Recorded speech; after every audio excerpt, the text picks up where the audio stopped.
Shalom, puji Tuhan, bertemu di hari ini ya. Kita dapat membaca dan merenung-renungkan setiap ayat firman Tuhan. Kita dapat memuji-muji nama Tuhan, puji Tuhan. Hari yang baru, kesempatan yang baru. Kiranya dengan merenung-renungkan setiap perkataan firman Tuhan ini ya, kita benar-benar semakin berakar kuat di dalam Tuhan Yesus. Kita adalah ranting-ranting Tuhan Yesus, ranting-ranting yang hidup tentunya. Amin ya. Kita sama-sama saling membantu, saling mendukung untuk bisa menjadi apapun yang menjadi kehendak Tuhan. Amin ya. Puji Tuhan, amin. Kita akan nyanyikan lagu yang pertama.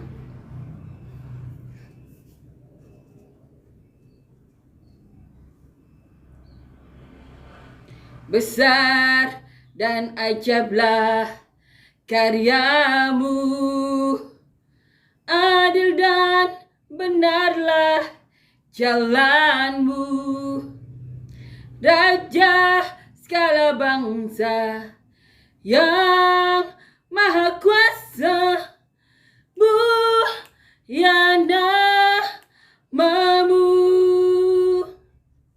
layaklah segala bangsa sujud kepadamu,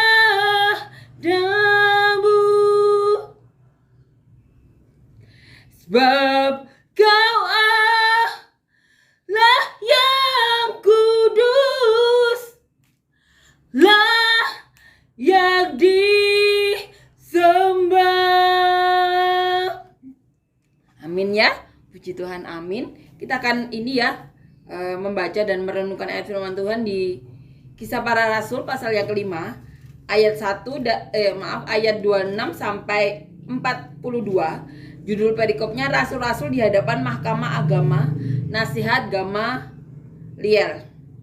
Maka pergilah kepala pengawal serta orang-orangnya ke bait Allah, lalu mengambil kedua rasul itu, tetapi tidak dengan kekerasan, karena mereka takut kalau orang banyak melempari mereka. Mereka membawa keduanya dan menghadapkan mereka kepada Mahkamah Agama. Imam besar mulai menanyai mereka. Katanya, dengan keras kami melarang kamu mengajar dalam nama itu. Namun ternyata kamu telah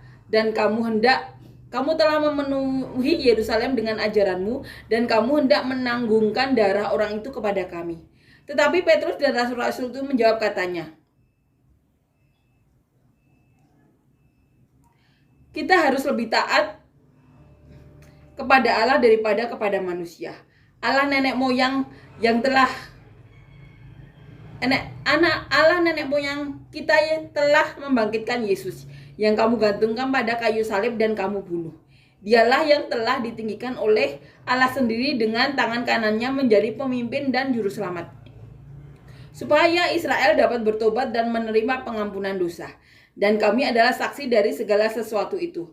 Kami dan Roh Kudus yang dikaruniakan Allah kepada semua orang yang mentaati Dia. Mendengar perkataan itu, sangatlah tertusuk hati mereka, dan mereka bermaksud membunuh rasul-rasul itu.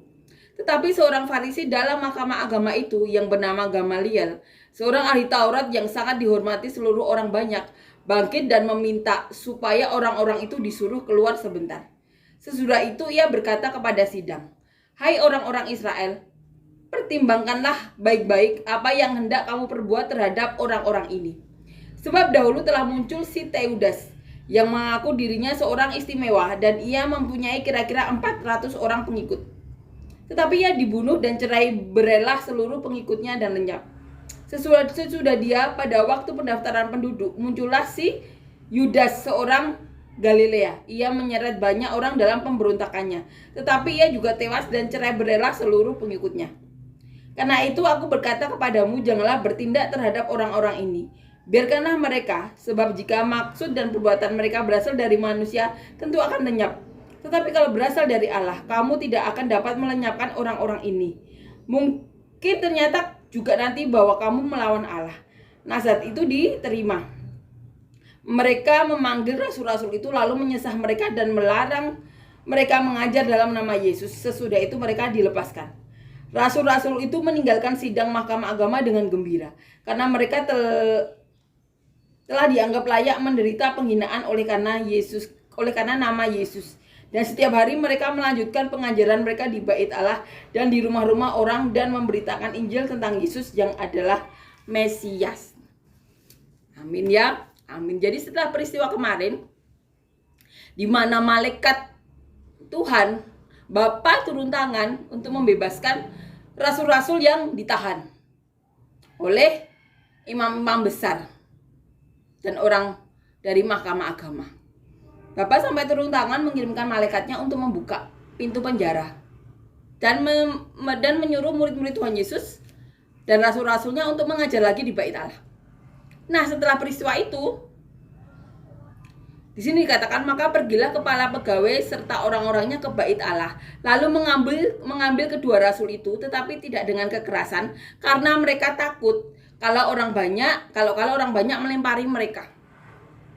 Mereka membawa keduanya dan menghadapkan kepada mahkamah agama. Imam besar mulai menanyai mereka. Katanya ini ya, kata imam besar, dengan keras kami melarang kamu mengajar dalam nama itu. Namun ternyata kamu telah memenuhi Yerusalem dengan ajaranmu dan kamu hendak menanggungkan darah orang itu kepada kami. Itu yang dikatakan. Kami sudah melarang kamu untuk mengajar dalam nama itu. Tapi sekarang kamu malah memenuhi Yerusalem dengan pengajaranmu. Dan kamu hendak menanggungkan darah orang itu kepada kami. Saat itu rasul-rasul juga bersaksi kalau mereka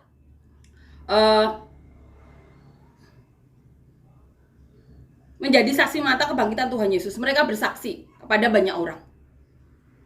Dan ini yang dikatakan mereka. Kamu telah menanggungkan darah orang itu kepada kami. Tetapi Petrus dan rasul-rasul itu menjawab, katanya, kita harus lebih taat kepada Allah daripada kepada manusia. Allah nenek moyang kita telah membangkitkan Yesus yang telah kamu gantungkan pada kayu salib dan kamu bunuh.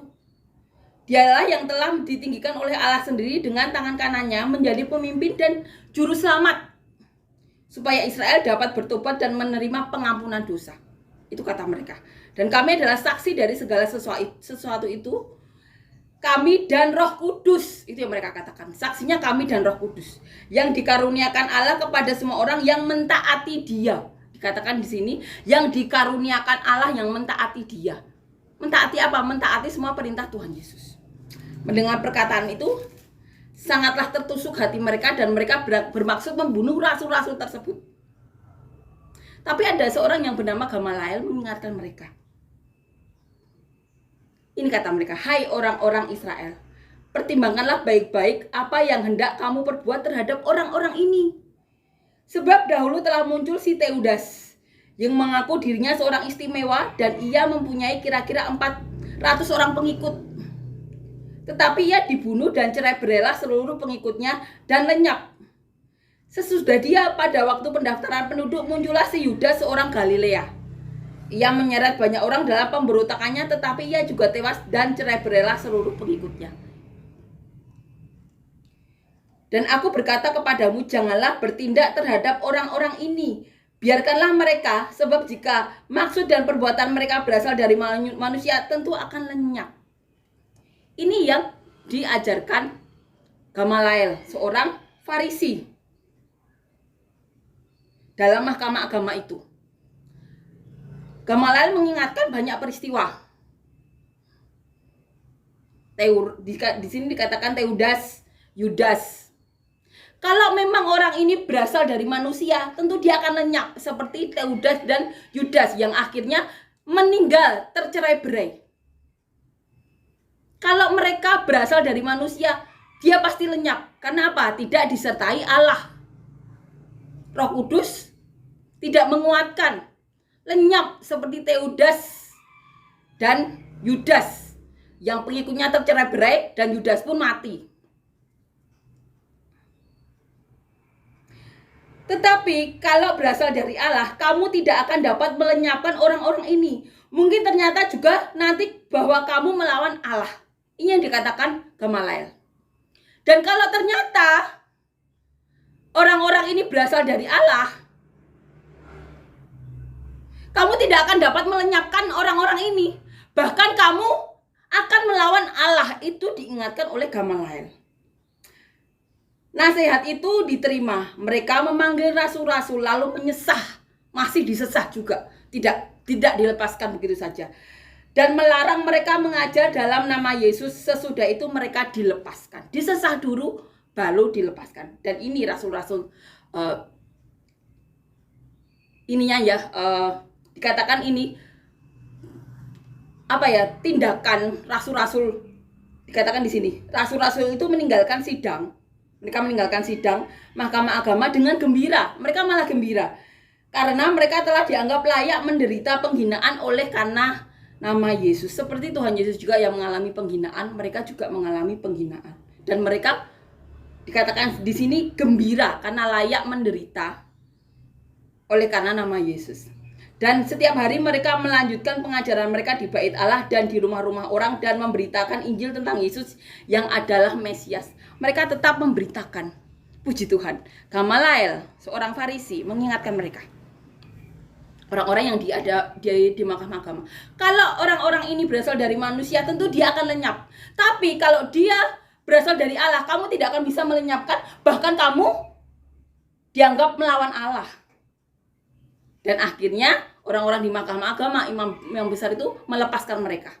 Mendengarkan nasihat dari Gamaliel. Ini juga pengajaran bagi kita ya. Dikatakan kita harus waspada ya terhadap nabi-nabi palsu. Tapi kita juga di sini dikatakan juga bahwa kita harus bijak juga seperti Gamaliel. Kita harus mengingat sejarah ya. Seperti Gamaliel. Karena orang-orang yang berasal dari manusia dikatakan pasti akan lenyap, tercerai-berai, bahkan kehilangan nyawanya. Tapi kalau berasal dari Tuhan, tentu orang-orang yang berasal dari Allah tidak akan bisa dilenyapkan. Bahkan melawan Allah.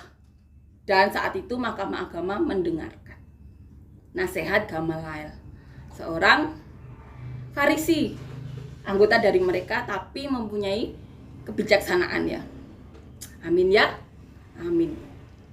Ini benar-benar mengajarkan kita kalau disertai oleh Allah, jangan khawatir asalkan kita tidak melawan semua perintah-perintah Allah. Dan kalau kita duduk di institusi ya, kita diajarkan untuk bijak seperti Gamaliel. Amin ya. Amin.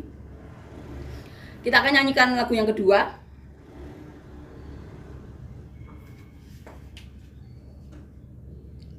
Berkuasa di bumi di surga, bertahta dalam kemuliaan. Dialah Tuhan Allah kita, namanya berkuasa, pembebas umatnya. Betapa hebat, betapa kuat dasarnya Allah kita. Dia berjaya atas semua perbuatannya. Betapa hebat, betapa kuat dasarnya Allah kita. Dia ternama Yesus Raja segala raja, Tuhan Allah kita. Amin ya. Puji Tuhan. Amin.